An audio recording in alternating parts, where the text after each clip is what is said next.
going on? Master G coming your way for the show we like to call So Special. And special because the one and only JC Lodge is with me. Hello, Nice to meet Master you. T. Actually, I actually interviewed you years ago when I was with another network. Yeah. But you still look fabulous. Thank you. And if you had smell-o-vision, smells lovely.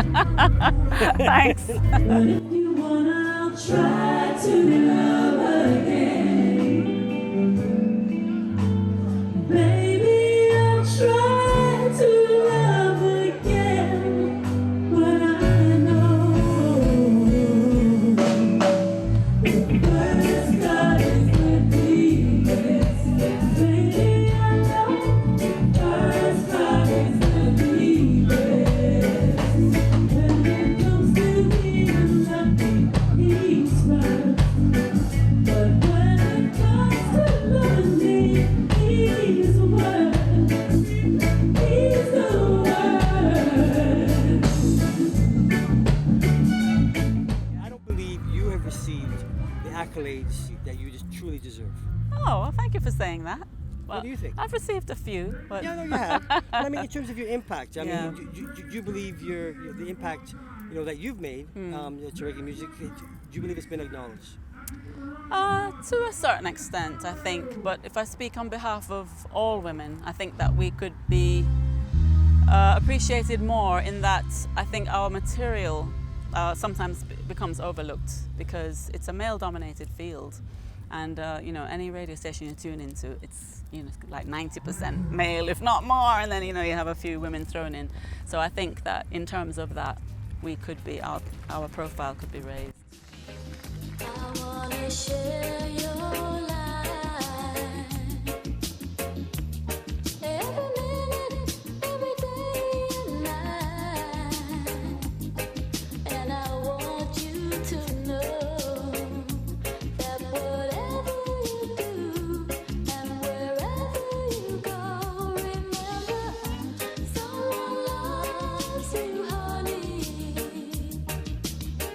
No matter what, just be mine.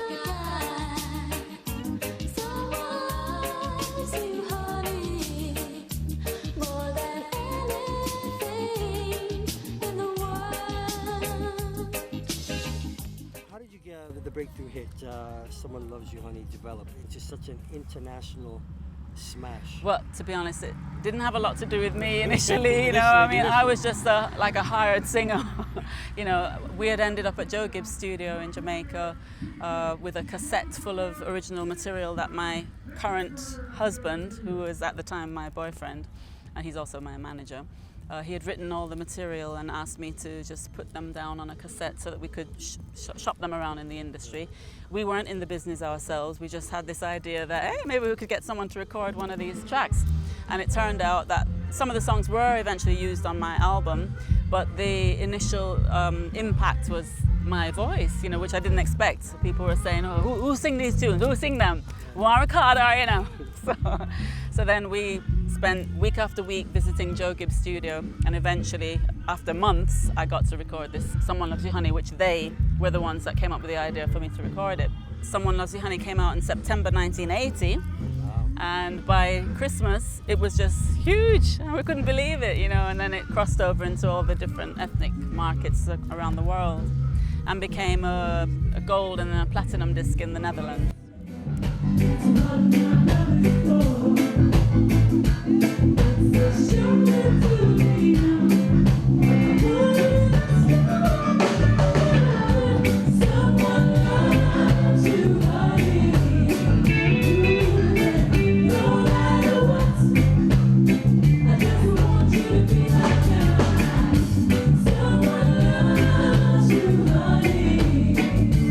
More than anything in the world.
massive hit came out, which was Telephone Love. But that Yeah. crossed over into the as a dancehall song into the R&B and hip hop world in the US. Yes, and I remember when we went over there to promote it, and I was doing some of the radio stations. They didn't really know what it was, you know. So I had DJs on the radio saying to me, "So, what do you call it? Is it R&B?" I'm like, "No, it's reggae," you know. So they didn't really have a handle on it. They liked it, but they didn't know how to categorize it, which eventually led to there being some marketing issues, you know, for me. But you know, it That was also took you part to of the journey.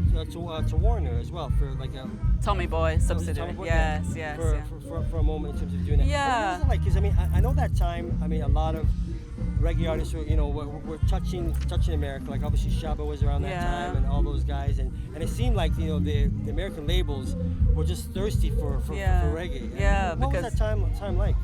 It was an exciting time, you know. I mean, it was a whole different scene, you know, a bit edgy for me, some of the clubs I worked in, you know. Imagine. In fact, one of them I remember a piece of, some guys had a fight and a bit of glass flew at me and caught me behind my ear and I was rushed off to the hospital, and exciting times. But anyway.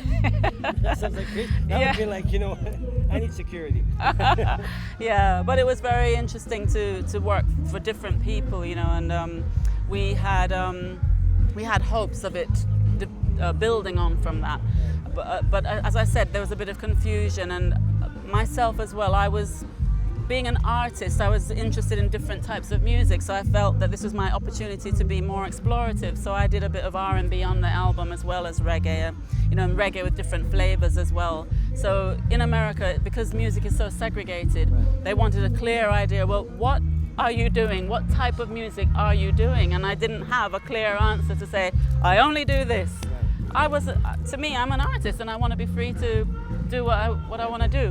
For them, it's So- about categorizing. Yeah, so they released Home Is Where the Hurt Is, which was an original R&B track that I wrote, and it went as far as 45 on the R&B chart. They spent a lot of money on a video, and you know, but then things kind of came to a halt because they asked me to keep traveling up to do promotion in clubs in Middle America, and you know, but it wasn't earning any money. I couldn't just keep doing that and survive, you know. So eventually we asked for a release, and that was the end of that part of the story.